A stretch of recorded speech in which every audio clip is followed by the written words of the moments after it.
Ils sont pas perdus au shot, ils sont juste perdus dans tout ce qui est les à côté, donc la drogue, l'alcool. Et en fait, ça c'est un. T'as pas eu peur de t'y perdre?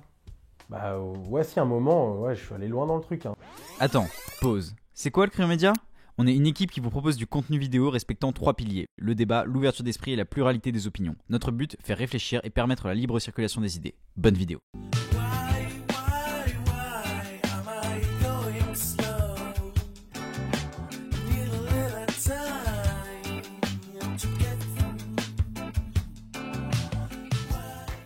Salut Césaire, Salutations, merci d'avoir accepté notre invitation, ça nous fait super plaisir. avec d'avoir plaisir ici. les gars, avec plaisir. Césaire, tu es DJ, producteur, gérant et fondateur du label Roche Music. Ouais, c'est ça. J'oublie rien. Troubadour, cuisinier. Non, c'est bon, t'as tout dit, je pense. Tout dit? Ouais, carrément. C'est pas trop dur d'avoir toutes ces casquettes? Bah si, franchement, c'est dur parce que bah, normalement, pour être efficace, il faudrait choisir un seul domaine, y aller à 200%. Après, pour moi, tout ce qui est DJ, producteur, ça va ensemble.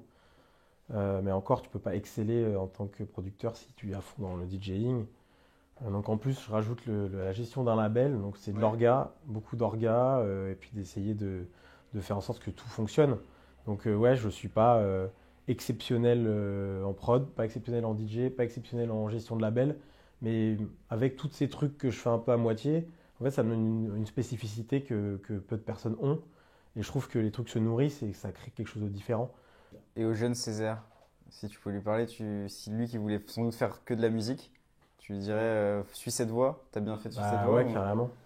Parce que en fait, ce que j'ai créé, enfin ce qu'on a créé avec toute l'équipe, c'est génial. Une histoire de groupe. Parce que c'est vrai que quand tu es musicien, tu es souvent un peu seul, je trouve, souvent. Alors que là, il y a une équipe et moi, ça me rassure d'avoir cette famille autour de moi.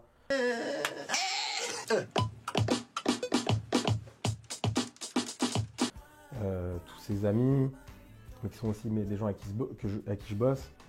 Je pense que quand j'étais au lycée, moi, je me voyais déjà bosser dans un label. J'imaginais le truc, parce que j'avais déjà créé un petit label avec des amis pour délirer. Et je m'imaginais trop, c'est avoir des bureaux, Oui, tu faire des pas projets juste sur artistiques. scène, être artiste, faire des Non, il y sets, avait, ou il faire y a des... le côté aussi bureau. Ouais, J'aime ok. bien, en fait, j'aime bien les deux, moi, ça me plaît. Et puis je sais que être juste artiste, ça me conviendrait pas. Je pense que j'ai besoin d'avoir une équipe, de faire des projets. Le côté entrepreneur. Ouais, mais de toute façon, je pense que les artistes, à un certain moment, ils deviennent eux-mêmes entrepreneurs, en fait. Parce que D'accord. quand tu es un gros artiste, tu as besoin de gérer une équipe pour faire tes tournées. Déléguer, ça suffit pas, juste dire je vais m'occuper de la musique, Non. c'est pas possible. Non, je Aujourd'hui? pense pas, non. Ok. Faut que tu te mettes un peu la main à la pâte, faut que tu fasses des projets.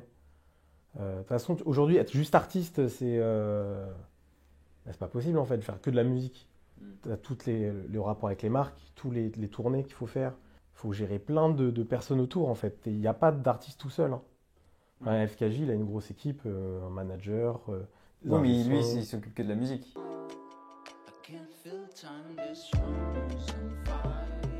Le reste, les gens s'occupent de ça. Oui, les gens s'en occupent, mais il faut Ouais. qu'il fasse attention à ça aussi, tu vois.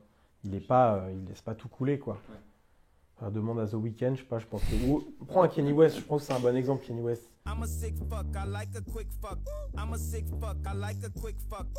Qui est entrepreneur. Ouais. Et au final, bah, il y a beaucoup de choses qu'il décide. Il est très bien entouré. C'est un modèle à suivre, les Américains? Là-dessus? Ouais, les Américains, ils ont un temps d'avance là-dessus, hein, clairement, clairement. Moi, j'aimais beaucoup Diplo à l'époque, Ok. que j'ai suivi au tout début.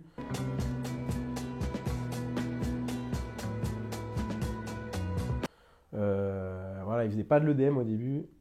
À l'époque, il avait fait un album basé sur des samples, très hip-hop, qui était très cool, qui s'appelait Diplo, c'était un titre éponyme. Et ensuite, il a produit MIA. Ok. Il a aussi produit Santo Gold. Another raw deal, playing make believe, pretending that I'm true, holding in my laugh as I say that I love you. Et c'était des sons un petit peu hybrides avec beaucoup de baile funk, de l'électro, des sons un peu ethniques. C'était charmé, des samples indiens pour MIA, tu vois. Ouais. Et ça sortait du lot à l'époque. Et moi, je me suis beaucoup inspiré de ça. Et la scène française, t'as pas trop inspiré? Si, carrément. Tout ce qui est headbanger m'a pas mal inspiré, mais plus dans l'image. Après, moi, il y a vraiment Justice où je trouve leur premier album Cross est charmé.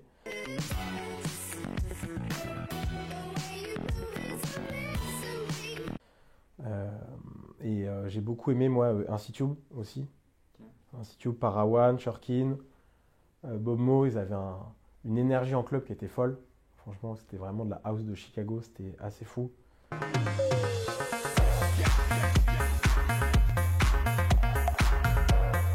Ça m'a bien influencé. Et en France, sinon, en fait, tout le rap français, quoi. Ministère amer.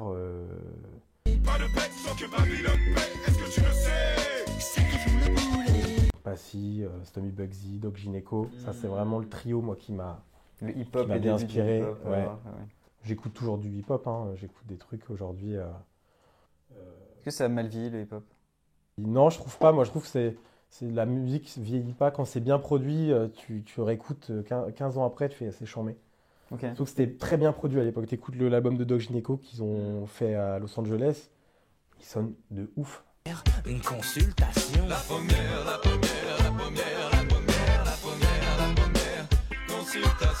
Tu Même mets encore dans- aujourd'hui. Tu es dans ta voiture, dans la rue, les gens font ça, c'est quoi? Charmé, ça sonne trop bien. Ouais, ça sonne bien, ça sonne bien. On parlait tout à l'heure, tu as évoqué ton documentaire. Ouais. Vous avez sorti sur Roche.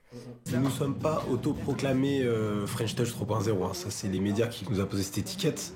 Mais on l'a pris super bien et d'un côté, notre influence première pour ce label, c'est la French Touch, clairement. J'ai quand même monté le label en invitant des gens de la French Touch à nos soirées. On a eu DJ Falcon et Alan Brax, tu vois. Pourquoi avoir ressenti ce besoin de faire un documentaire? Parce que Roche, vous l'avez fondé en 2012, Ouais. je crois.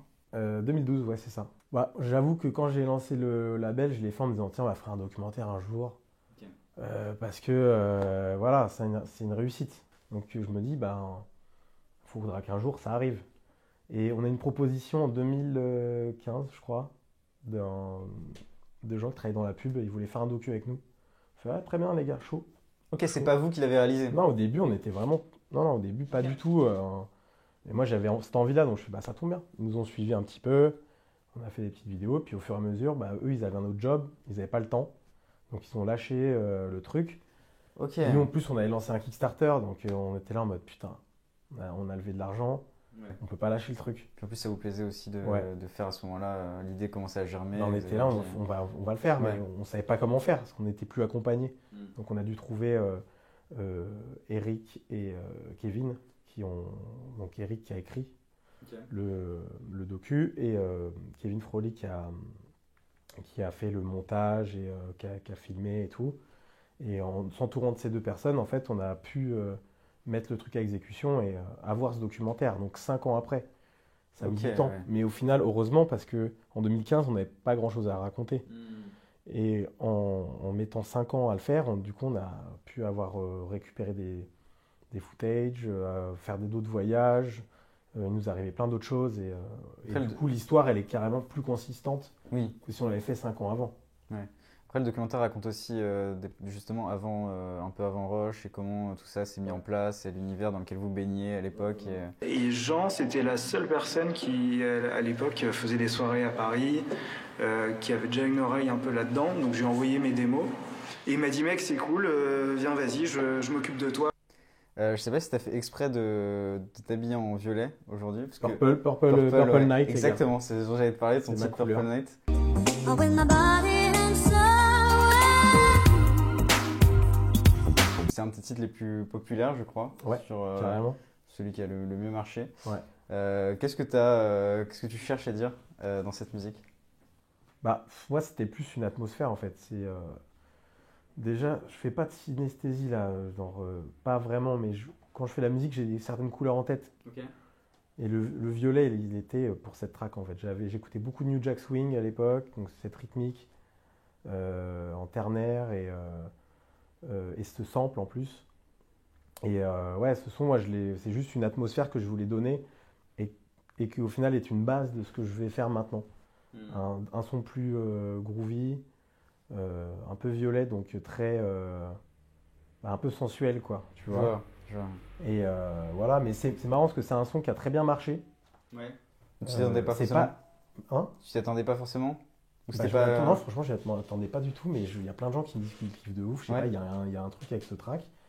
Mais je me dis qu'il est sorti quand même en 2017 et que j'ai plein d'autres trucs à donner, quoi. Là, Ouais. je suis en train de bosser sur mon prochain EP.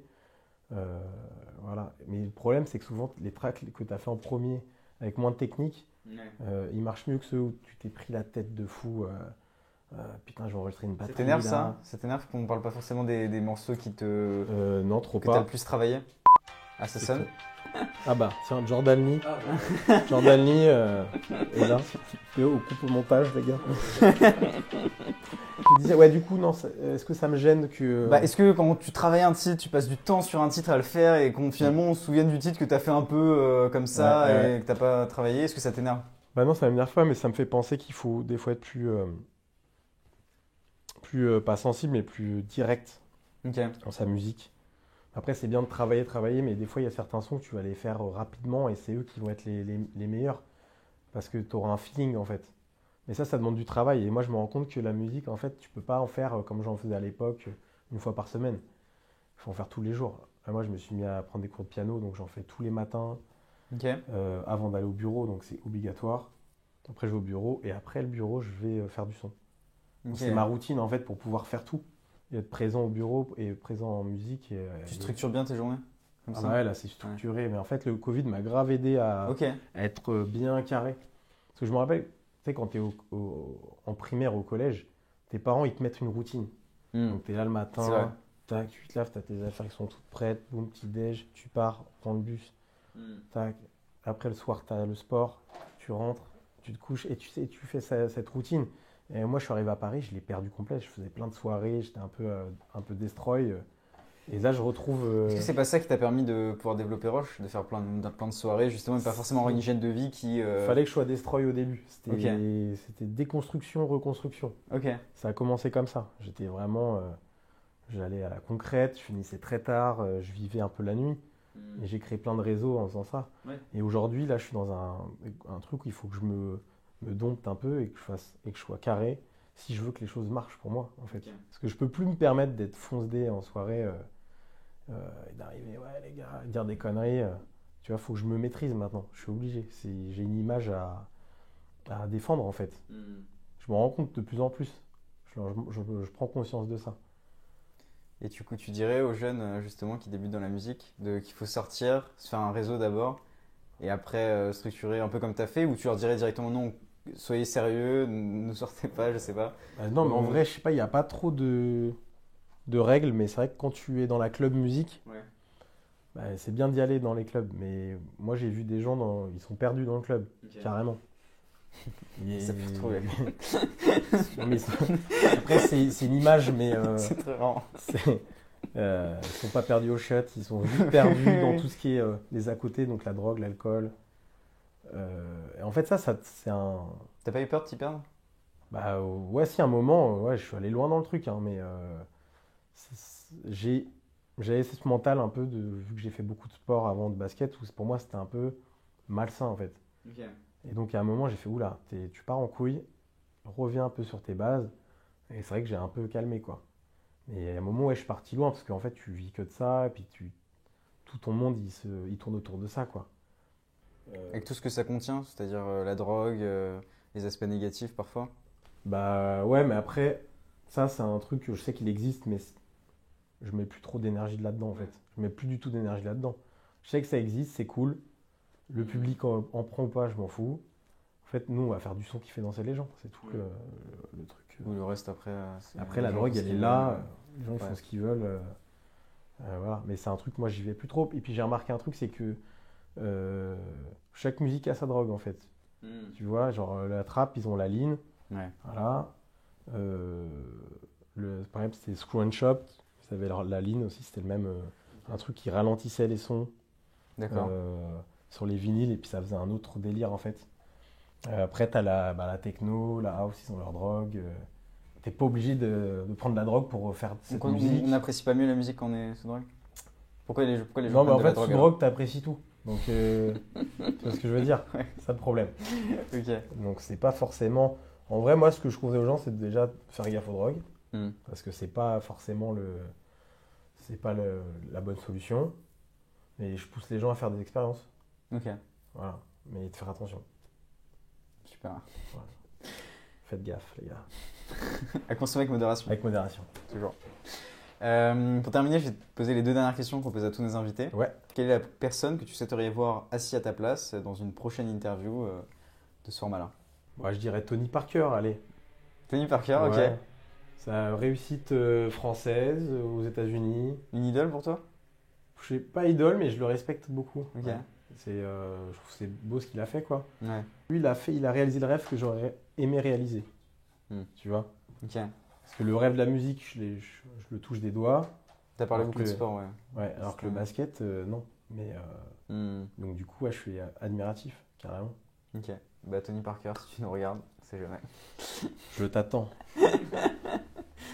Dernière question qu'on pose à tous nos invités. Que t'évoque la phrase « Trace tes contours », qui est le slogan du crayon? Trace tes contours.